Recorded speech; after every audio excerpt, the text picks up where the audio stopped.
Chapter 30.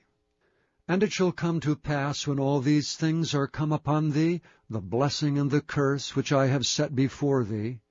and thou shalt call them to mind among all the nations whither the Lord thy God hath driven thee, and shalt return unto the Lord thy God, and shalt obey his voice according to all that I command thee this day, thou and thy children, with all thine heart and with all thy soul,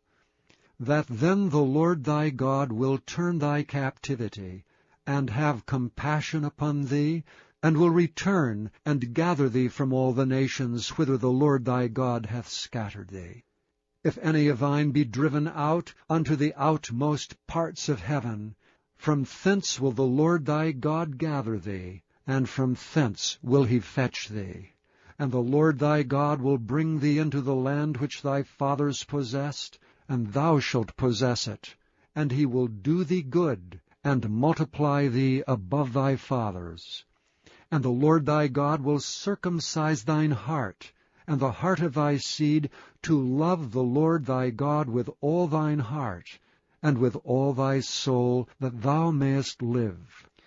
And the Lord thy God will put all these curses upon thine enemies, and on them that hate thee, which persecuted thee. And thou shalt return and obey the voice of the Lord, and do all his commandments which I command thee this day.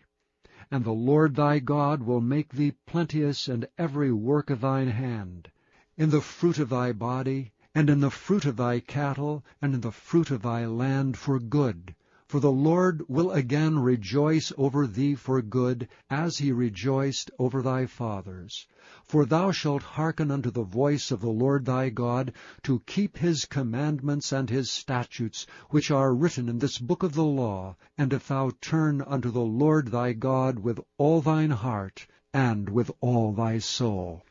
For this commandment which I command thee this day, it is not hidden from thee, neither is it far off. It is not in heaven, that thou shouldst say, Who shall go up for us to heaven, and bring it unto us, that we may hear it and do it?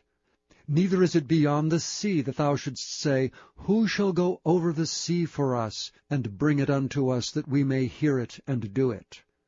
But the word is very nigh unto thee, in thy mouth and in thy heart, that thou mayest do it. See, I have set before thee this day life and good, and death and evil, in that I command thee this day to love the Lord thy God, to walk in his ways, and to keep his commandments and his statutes and his judgments, that thou mayest live and multiply. And the Lord thy God shall bless thee in the land whither thou goest to possess it. But if thine heart turn away, so that thou wilt not hear, but shalt be drawn away and worship other gods and serve them, I denounce unto you this day that ye shall surely perish, and that ye shall not prolong your days upon the land whither thou passest over Jordan to go to possess it. I call heaven and earth to record this day against you, that I have set before you life and death, blessing and cursing. Therefore choose life, that both thou and thy seed may live, that thou mayest love the Lord thy God, and that thou mayest obey his voice, and that thou mayest cleave unto him. For he is thy life, and the length of thy days, that thou mayest dwell in the land which the Lord sware unto thy fathers, to Abraham, to Isaac, and to Jacob, to give them.